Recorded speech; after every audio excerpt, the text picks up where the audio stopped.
there he is at exactly 9:45, 5 minutes late to the studio, Michael Potestio. Very disappointing, Michael, very disappointing.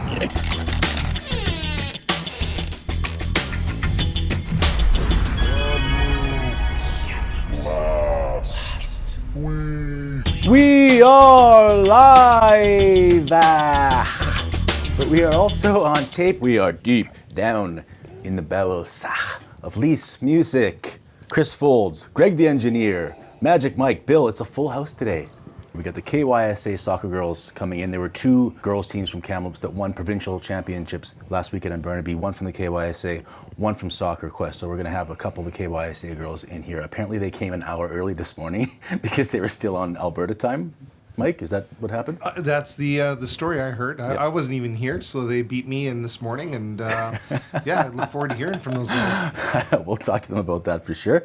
Also, the last week Clique panel, I love this. We had Michael and Jessica come in to talk about just issues in the city and city council, so they're coming back in to talk about that, and you want to talk about in Above the Foulds, just the world going crazy. Yeah, it's crossing the borders. Everyone's going nuts, and it's just another example of the decline of Western civilization.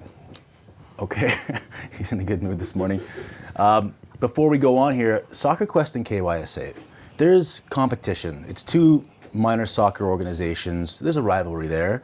There's been some barbs thrown in the media in the past, and I don't want to overblow it because I think maybe they're trying to improve relations. I've talked to parents who swear by the KYSA.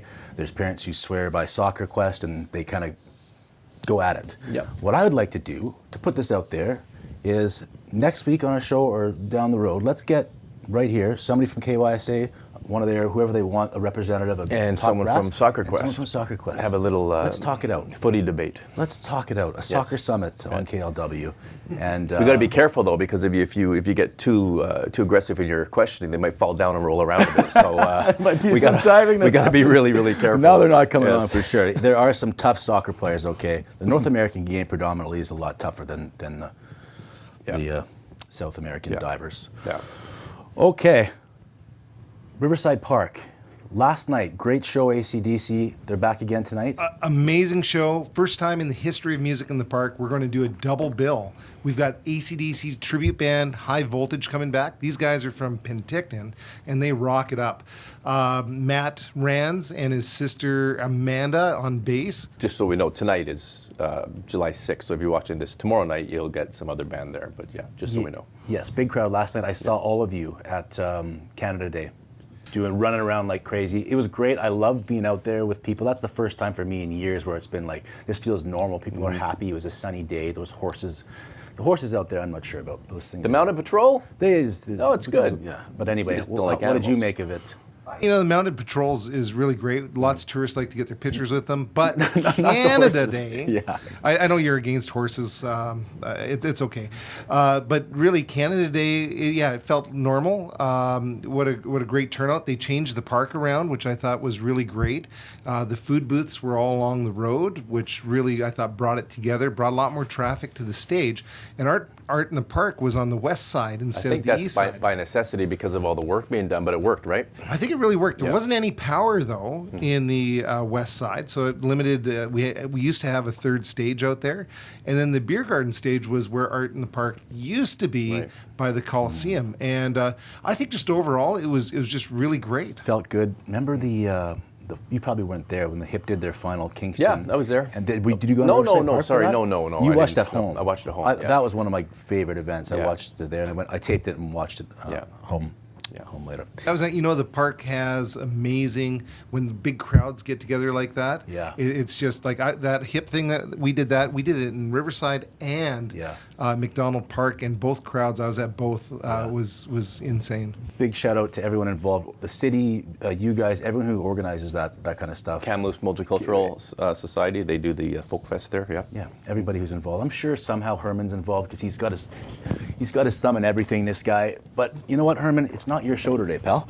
And it's this guy's show. This is little GORD STEVENS. And if you've been following social media, he's been running amok. His ego's out of control. It's been a coup at GORD's Appliance and Mattress, and he's taken over ownership, and you can see what I'm talking about in this commercial right here. I need to speak to GORD on the Niner. Hey, no, I'm actually Steve, the new owner. How's the fridge working? The fridge is fine, GORD. It's Steve. I got news for you, Steve. It's actually GORD STEVENS. And I'm running the show now. Hit the music. I'm GORD STEVENS. I own the shop. The fridge freezer dealer with the Monte top sock. Yeah. And beat the brands we got. Cause I'm that mid-tag man with that world full of stock. Hot, yeah. All the deals we got. We get you in a mattress, make that party start. It's hard in the bedroom and the repair shop. Cause you can buy it new or we'll fix what you got. Come on down to GORD at 948 Chunky Road.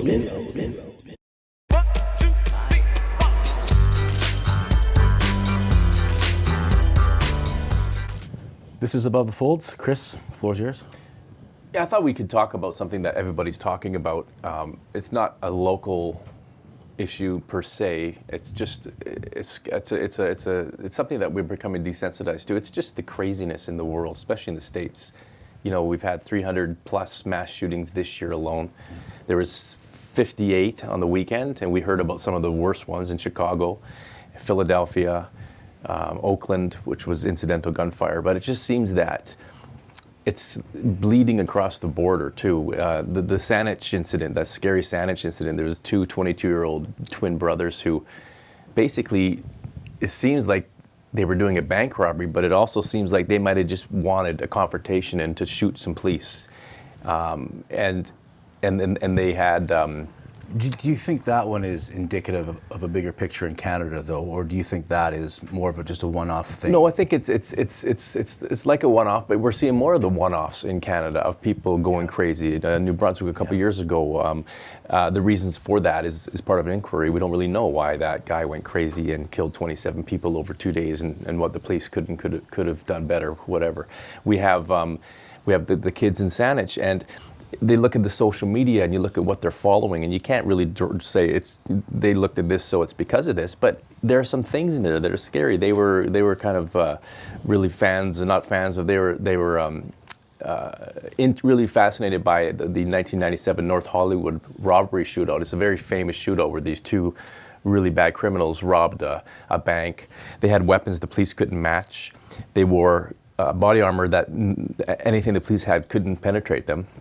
It was all captured on video from the helicopters, the news helicopters. If you go online and look up the North Hollywood bank shootout in 1997, that changed policing everywhere because they realized they have to get more weapons, better armor. And that in itself is a bad thing because then the police become more militarized and people get freaked out, and then it just becomes an us versus them thing. But going back to like the Saanich, the two Saanich twin brothers, it appears they might have just wanted to confront the police, and they shot, I think, six cops. You were talking about outside about the Infowars stuff around town, guy driving around. I know you don't want to make direct connections, but no, you can't help that. We talked, in the last 20 years about radicalization of young people being radicalized by terrorist groups. There was a true student who got radicalized and ended up dying in Syria that I talked to. I interviewed online just before he got killed. He joined ISIS. There was. It's not, it's always your responsibility, but it doesn't help when you have idiots like Alex Jones on Infowars, which I think should be banned, and he should be in jail for what he's done to the Sandy Hook parents, calling it fake, saying that they didn't really lose their kids. And then you have the free speech people saying, well, he can say that. No, he should be able to say that, not on the airwaves. You can't just go into any TV. You have to have a license to have a TV, and there should be a code of conduct. And the internet is still Wild West. You got this idiot in Kamloops, this big truck driving around with this huge Infowars flag and these Canadian flags that he's desecrating. Many people don't know what Infowars is, but it's a conspiracy website, conspiracy podcast by Alex Jones, and that's the kind of stuff that is pushing these ideas, stupid ideas, crazy ideas that are, I think, causing people to go over the edge and do horrible things. I saw you. I was going to do it in Folder Dash, but it was almost too serious of an issue to kind of make light of, just with what's going on in the world. But you were kind of defending the lady who is kind of leading the Freedom Convoy in Canada and Ottawa, being held to the rule of law and not getting bail. I mean, Tamara Lich, yes, well, and people were saying, well, she should have never been arrested in the first place. Well, that's up to the police and the judiciary to decide. And she got arrested in Calgary, and she had to go back to Ottawa because she allegedly breached her probation by, I think, by hanging out with someone, accepting some kind of freedom award and somebody was there who she wasn't supposed to be in when contact with. you get arrested for shutting down the nation's capital and you want to be a freedom fighter, then you got to accept if you're a martyr, if you think you're like a Martin Luther King, like some of these people equate themselves to, well, then you got to accept that. In the future, you'll be seen as a righteous person. But in the meantime, take your lumps. And all these people who support Tamara Lich and Pat King and all these idiots, I shouldn't say idiots, they believe in what they believe, but they just drive me nuts. If you're going to do that, then you got to stand up and take it. Now they went back there. She's in custody. Pat King's, I think, still in custody. But the supporters are like, they're making it seem like they're being tortured and waterboarded. Yeah, and did you see or read the thread of that message that you were commenting on after? A few of them, yeah. Because it was just one of the people who was supporting the convoy in Ottawa saying, we met so many people from Ottawa in that area who were just supportive of us and they loved us, and there's so many people that would actually live there. Yeah. We have no respect for you. Yes. You ruined our lives, off basically. Yeah. And my niece lives there. She has 3 lovely kids and a husband. And I said, what was it like? And she said, it was horrible. It was horrible. And the people, she goes, I don't care if they're smiling and they're in a bouncy castle. People defend them. They ruin their lives for like a month and a half. So we're going to make a tough turn from the world going mad to kids winning soccer titles in our next segment, which is the Battle of Hastings. How can I help you today? Oh, how are you doing this morning? Great, how about you? Doing well. Just a couple of announcements here first. I love McDonald's coffee. It's the best in the world, and I like to shop local, so I shop McDonald's. Perfect, thank you so much. Can I also get 2 of those famous coffees? 2 medium coffees, both with 2 cream, please. 2 medium coffees with 2 creams. Anything else for today? I just want to say you're doing a great job, and I'm proud of you this morning. Thank you. You made my day. Okay, have a good one.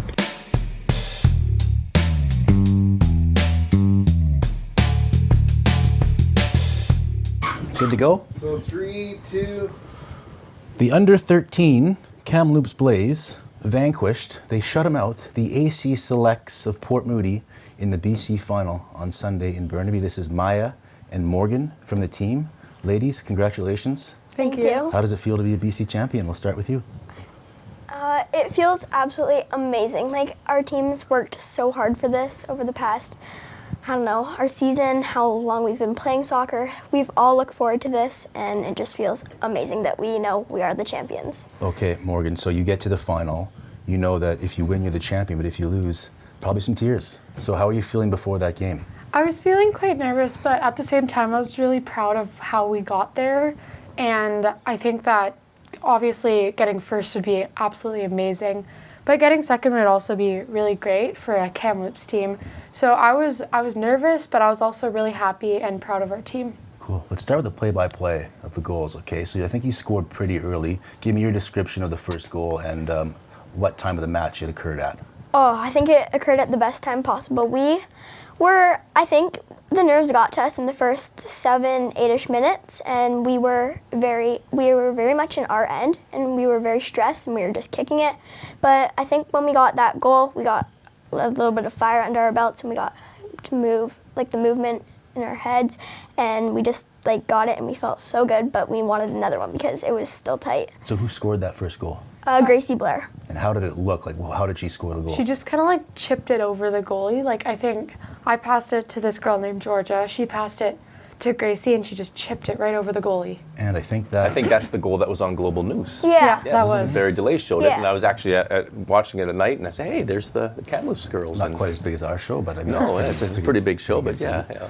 Okay, second goal. When was it? Second goal was in the second half. I want to say 15 minutes left of the game. And so Gracie, she was battling it out with this one girl, and then she was crossing it. I was right in front of the net. She was crossing it. I was about to get it, but then the other, I think there was the center defender on the other team just chipped it in. So technically, Own goal. Yeah. oh yeah. So And ruined your big championship goal moment. But we can say she got the second goal. Yeah. It would have been there, right? So- yeah, but it was Gracie's goal. She had a nice cross, and then that other player just hit it in the net. And wow. So at that point, you are in control, and then the final whistle blows, and you're a champion. What was that Yeah. moment like? It was a really exciting moment for us. We all rushed in and just did a big huddle. We were all so excited. Yeah, well, the celebration's got to feel good. Was there anything different or unique? Did you dump Gatorade on the coaches or anything like that? No, they would get very mad at us. I don't think we did anything really special. We just took photos. Just blasted Party in the USA. I was going to ask you, was there a team song Oh throughout yeah, the year? Party in the Party in USA. USA. We had Okay, there you before go. that game actually we had a big dance party in the locker room. That was See, the that's key. blasting get the nerves music, going. Get yeah. loose. We should do that absolutely. before our show. Maybe Greg, the engineer. Yeah, Greg can play some music for us. Yeah, so we were just blasting music. It was just a really exciting time. Did you guys get to go anywhere afterwards for a celebratory Boston dinner? pizzas, Boston team pizza, Dairy pictures. Queen. Well, we kind of all just went home because some You were of us. down. Yeah. We were Yeah, so exhausted. We were all so tired because we had to wake up like at 6 a.m. for some of our games. I personally went to IKEA because There we were you doing go. some stuff there, but I Are you don't know. Swedish? No. No, okay. Oh, my wife would love you. Yes, that's right. That's her place. Personally went to IKEA. Yeah. Yeah, I Yeah. drove home and got some Chester chicken. Chester So, chicken. Yeah, yeah. that's good. Yes. Team traditions, superstitions throughout the year. We have this thing called the Gatorade Gods. And before every game, we take some usually blue Gatorade and we dump it on each of our cleats. Okay. Yeah. And you did that before the final? A couple of us did. I think we forgot a little bit, but yeah. Okay, so Soccer Quest, we have to mention, they Yeah, had a Soccer team that Quest also also won. did. Their U14 girls made club history. They won a BC title.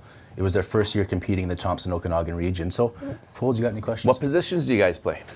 I play striker. Yeah. And I play left wing. Okay. And do you have any like heroes, idols you look up to? Any soccer players that you try to emulate? Well, obviously Christine Yes. Sinclair. I mean, I feel like I can speak for all of us when Yeah. saying that. Yeah. Yeah. Well, Okay. what about diving in soccer? How do you feel about diving in soccer? So we went to a Whitecaps game before our game the next day, and they were like so over dramatic. We thought we were tougher than And them. then we were literally They are like, tough. what's happening? And we're like, we hope we don't look like that. So no, we do not. Never dive, Never do that. girls. No. Never do that. You showed up an hour early today, I think? Were you on Alberta time or something? That was me. That was you? Yeah. What happened? okay, So that's you were actually here an hour early before yeah. the show? Oh, yeah. And you waited this whole time? I went home. Oh, okay. You didn't buy a guitar at Leaf Music here? No? No. Okay. Hey, any final thoughts? I don't think so. Before they go, hold up your those yeah. to the camera. Oh, yeah. Those are beautiful. Can I see how heavy they are? Well, that's a pretty good one, yeah. Yeah. And then it has, on the back, it says Youth Girls Provincial B Cup, and then it has 2022. That's fantastic. It'll be up online later today. YouTube, Facebook. All over the place. Instagram, whatever, TikTok, whatever you guys do. It's not on TikTok. Well, we should be on TikTok. New Leaf Brothers Market. Straw. Berries. Herman and Steve, they're best buddies. They're in cahoots with the strawberries. Neufeld makes them down in Abbey, and New Leaf takes them back to Gammy.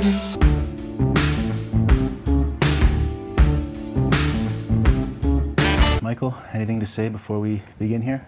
Sorry, Sorry? forgot how long of a gauntlet it is going down Seymour with all those lights. I'm sorry, did you say you were sorry for being a North Shore Italian? No, I'll never apologize for that ever. Michael was late this morning. Michael, it's okay. Jessica, floor is yours here. TNRD, FOI, you've written a couple good stories. Let's start with that one, if you can give us the background.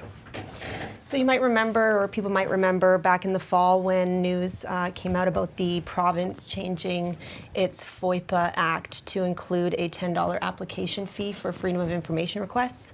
People use this process to find out all sorts of information about government when it's not easily available. And we found out that the Thompson-Nicola Regional District has also implemented a similar fee. Because there is a clause, I guess, that states that all public institutions can choose to implement this. Why are they saying they're doing it? So they say that their FOI requests have increased in recent years. Maybe they would have had 2 or 3 requests in a typical year, but now they're up to around 20 per year. So they're saying that there is a business case, or this is a business decision, because they want to help to recuperate some kinds of costs that go toward implementing it. So the $10 is an effort to do that. What are the costs for them in that situation? Well, it's staff time. I mean, some FOI requests can be quite labor intensive. I imagine going back and collecting receipts for our Suit Gill FOI for his expenses was time consuming for staff, but others are simpler, so it's not really clear. I kind of asked how much staff time goes into it. There's one TNRD staff member whose role includes all the FOI requests, kind of looking after those files, but she also does other work. Deanna Campbell maybe said that up to 50% of her work, depending on the intensity of the requests, might go toward that. Mel Rothenberger, you talked to him, what was his take on it? So Mel Rothenberger was critical of the provincial decision to implement this application fee back in the fall, and recently wrote an op-ed for CFJC where he criticized John Horgan. He was reviewing his record. As we know, the premier isn't going to be premier for much longer, and he criticized Horgan for eroding freedom of information access, and he didn't know actually that the TNRD had implemented this fee.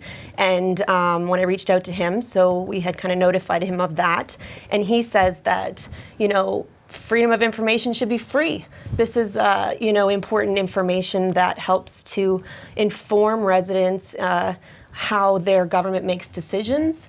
And he doesn't want to see this fee in place, so he's actually bringing it forward to the next board meeting and asking the board to consider removing the fee. This was an administration decision, so the board didn't debate it. The board didn't discuss it at a public meeting. They didn't decide on it, so it took him aback a little bit to learn this, and he's going to raise it as an issue at the next meeting. Some people will see $10. What's the big deal? That's also the regional district administration's stance. They say this is a small amount, but Mel had said that this is actually an effort by the province to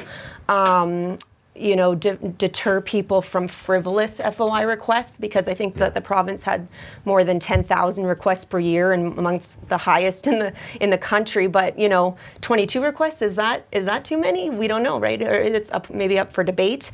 And does that $10 actually help to cover the cost? It doesn't. It's clear and simple. It's a fee to deter people from asking questions. That's plain and simple what it is. The $10 does nothing to recoup the fees. It doesn't pay for a 10 minutes of staff time. It's a subtle way to deter people, because you're going to make you want to know something's going on in the TNRD. They say you got to file an FOI. You go, I don't have to pay $10 for it. It's the principle of the matter. It is plain and simple a way to avoid giving information to the public, whether they admit it or not. The government of BC introduced this because they say of those 10,000 a year, almost half were by 3 journalists. One of Bob Mackey. Bob Mackey is a legendary journalist in Vancouver who gets tons of good information on the Olympics that you wouldn't come out on the cost, on BC Place Stadium. He files numerous FOI requests, and they're trying to penalize these people from getting the information. And on top of that, it's not just the $10 thing. When Jessica was filing, without the FOI request that Jessica filed, the TNRD story may never have come out. I was going to say, do you know how many Jessica and tons filed of those numbers? It was about 3 dozen. The TNRD says in 2021 or 2020, I can't remember what the exact numbers were, they were low, but some of the things that we had filed for, such as previous policies that were no longer listed on their website, and the expenses, those are financial disclosures that should be publicly available, they say. So those don't actually, even though I went through the FOI stream, they don't actually get considered. But here's FOI. the thing. So we file a bunch. Okay, so we can, let's say as a newspaper we pay $10, you're $10 there. Like we have to pay $12 for court files sometimes. Okay, fair enough. But when you pay that $10, it doesn't mean it's going to be free, the information. There's a couple locations where we couldn't get the information because the TNRD wanted $764 one time. They wanted $300 or $400 another time. And then you say, well, I can't afford that. We're in a newspaper, we're not in a growth business. So what we had to do was, narrow the request down, so so that it doesn't take so much time. So you're getting less information, but at least you're getting something. But you're not getting what you really want because they're making it cost prohibitive. For us, imagine just for the average person who doesn't have a lot of money. You know, people might say it's always only $10. It does add up. You know, your $10 every request adds up to, and you know, newspapers are not making a lot of money. And for me as a reporter, I know I go on CSO, and to check out civil suits, you have to pay $6 just to see if there's anything And there. another $6 to and get then another $6 to get the document. And is it a process too? Like, is it an annoying process to have to go and pay it? I mean, is that part of it No, too? the paying's easy. It's credit carded, Yeah. but it's just the principle. No, I think the fact of the matter is that, like, in terms of doing your job as a reporter, it's hard to dig if you know that if I'm wrong here, at least for the civil suit example, if I'm going down this wrong rabbit hole, now I've incurred, you know, You're paying for it 12, without 12, knowing what you're going to 12. get. Exactly. The court system, anyway. Same with the FOI stuff. Yeah. You're You don't paying know $10, what you're and gonna they'll find. come back and say, "Well, we didn't find anything." Well, there's $10 Yeah. out the When window. you get it back, is a lot of it redacted too? I mean, It depends. Depends. Yeah, some is, some isn't. Yeah. Can you say something? It feels like it's harder and harder to get information. So this almost sometimes feels a bit like, you know, a slap in the face on top of an already difficult and challenging scenario for newsrooms that are hindered with their resources. And, you know, okay, we have another story in the paper right now about our attempt to get information on a doctor, nurse practitioner waitlist in BC. We know there's a shortage of primary care, and people are often told to put their name on the 811 list. Well, somebody reached out to me 6 weeks ago, 2 months ago, and said, "Hey, I just want to find out where I am on this list." He didn't want to do a story or anything. And I said, "Oh, I'll see if I can help you out." I reached out to the province with some basic questions. And when I got back, it answered nothing, and it took 6 weeks. And you know, so it's May 26th it's to basic July 4th, information about numbers. Can someone find out where they are on the wait list? How the wait list works? How many people are on the wait How list? many people are on it? These are not private or personal seems like a information. basic democracy. And They it- refuse to answer. And so then, what is our other alternative? Going through the FOI stream. Now we have to pay $10. It's just, you know, it's just another layer of bureaucracy and blockade to information that should be public. it's a hindrance no matter which way you slice it. The fees add up, and it's a block that just shouldn't be there. Okay, let's move on. Well, Unless- last thing I want to say is that the TNRD has said since the TNRD forensic audit and the Sukil, the information about the former CAO coming out, that they would be more transparent. That is something that the CAO has said repeatedly, and this seems a bit out of line with that. Adding a fee is the opposite of that. Also, two last things. Their FOI requests, they say, have increased. It's fewer than 2 per month. Okay, and the other thing is, Jessica called the city to find out if they're going to do the same thing. And interestingly, the city of Kamloops said they considered it, but they figured that for every $10 fee that they took in, they would probably lose $10. It's not worth it. So the city didn't do it because they knew it's ridiculous. Next story, Wallace, another one from you. Kamloops Council has approved a new code of conduct. No profane language on social media. Dale Bass. Must attempt to resolve conflicts of interest. Must not disclose decisions until a corporate decision has been made for information to become public. And there's some more. What are some of the concerns you found from councillors about this one? So council approved this in a non-unanimous vote at a recent meeting. There were a couple of city councillors who raised a bunch of points in opposition to this, and the main concerns were that the language in the policy, which is wide sweeping, I think it's 8 pages long with many, many clauses, not all of which we include in our story. There's a link there if you want to read the whole thing. They're very open to interpretation. So, you know, one person might see it this way, another might see it the other way. There is a lack of understanding about how it will be used, how it will be enforced, and also one city councillor said that he thinks that it erodes, you know, freedom of expression. That was Dennis Walsh, right? Yes. Also, back to your point there, the interpretation and vagueness, Arjun Singh, and he was commenting specifically on this. Council members must not publish or report information or make statements attacking or reflecting negatively on staff and council members. there's a lot there. I mean, So what does that mean? What does negatively, reflecting negatively mean? It's all subjective, right? It's subjective, and who decides? So the question that Arjun Singh raised was, does this mean us disagreeing on in a debate? Does that include that? And it seems like this and other clauses are very open to interpretation depending on who, how somebody looks at it. And part of the interesting thing is that the mayor had said, I don't plan to be putting down the hammer when it comes to this policy, but he's not going to be here in a few months. He said he's not seeking re-election. How is this going to be interpreted by the next council? How will staff interpret it in the future? It's something that is kind of subtle, and the mayor said, I don't think this is going to be an election issue to me. And I said, well, neither do I, but it does set the tone for the next city council. And it also, we don't understand how it's going to impact people. This guides how our city's elected officials who represent the people behave. And is that going to limit them in any way from representing the community? We don't know how it can be used. They don't even know how it works. Yeah, it's confusing because they seem to admit that there was some, problems with the policy, but they passed it anyway. It seemed kind of rushed through before the election, and I think this story won't be over yet. We'll see how it goes. Michael, you have experience with council. What stood out to you about this one? Well, for me, when it comes to codes of conduct, I think it's just another one of those documents that has more bark than it will ever have bite. And for the most part, from what I've covered on city council, both here and in Merritt, I mean, it's mostly cordial. I think when at least in that forum, I don't know about behind closed door meetings and everything like that. That's another. How would that apply to that, and how would it get brought up? But in terms of just a regular council meeting, it's more of a showpiece, and people are very cordial, and especially this council, when it comes to conflicts of interest, they're standing up and walking out for every little thing, and conflict of interest is like at your discretion, and yet I find that council's pretty cordial with each other. If there's a conflict, even just a minute one, they're up and they're out of there.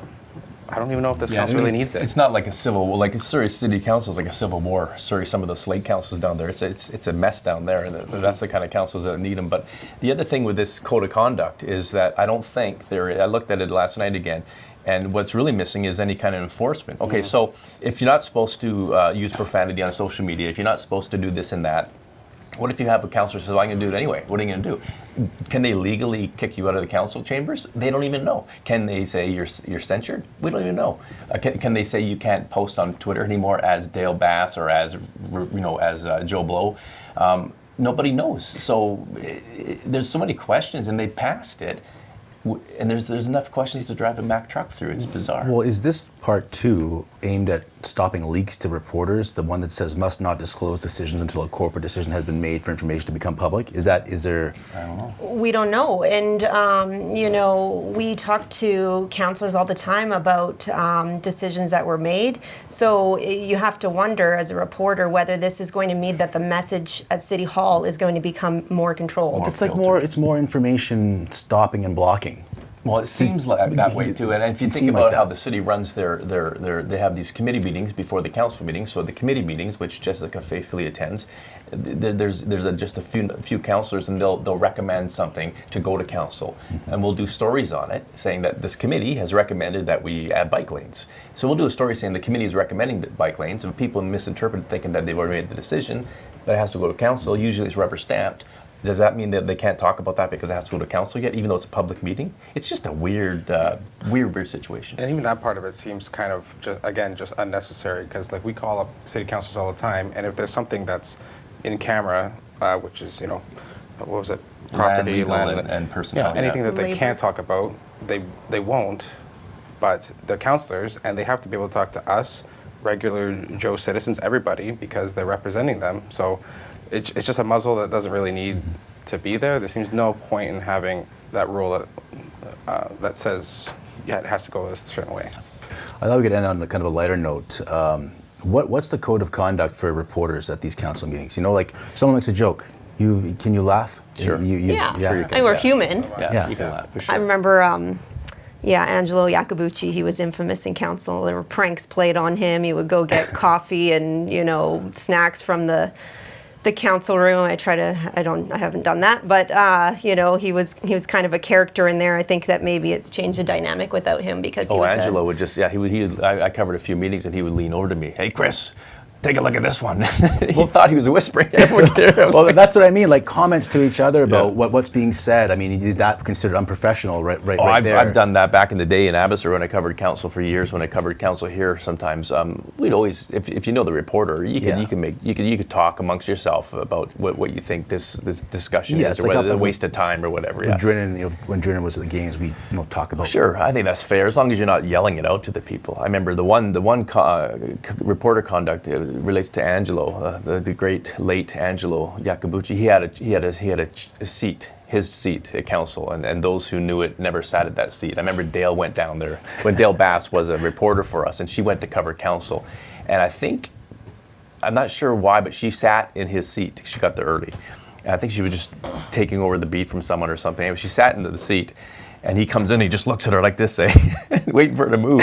And she didn't move. And he was discombobulated the whole game because he was in the wrong seat. Right? And I think every council meeting thereafter, he was there first. Because everyone else would never sit. That was Angelo's seat. It was like the throne. Yeah. And of course, Dale just...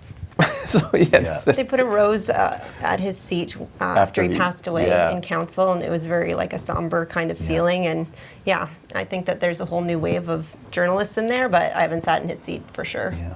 Michael, final thoughts on anything that we've talked about today? Anything on your mind?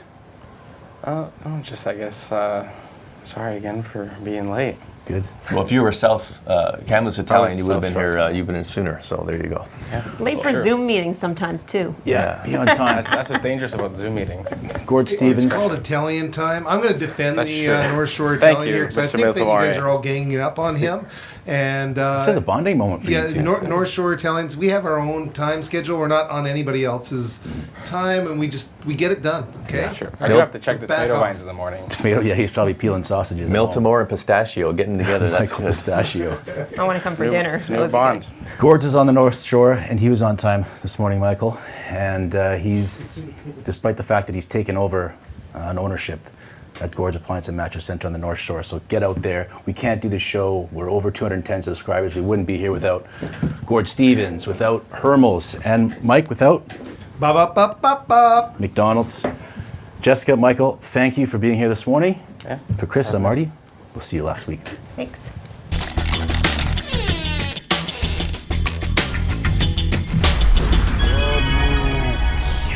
Last.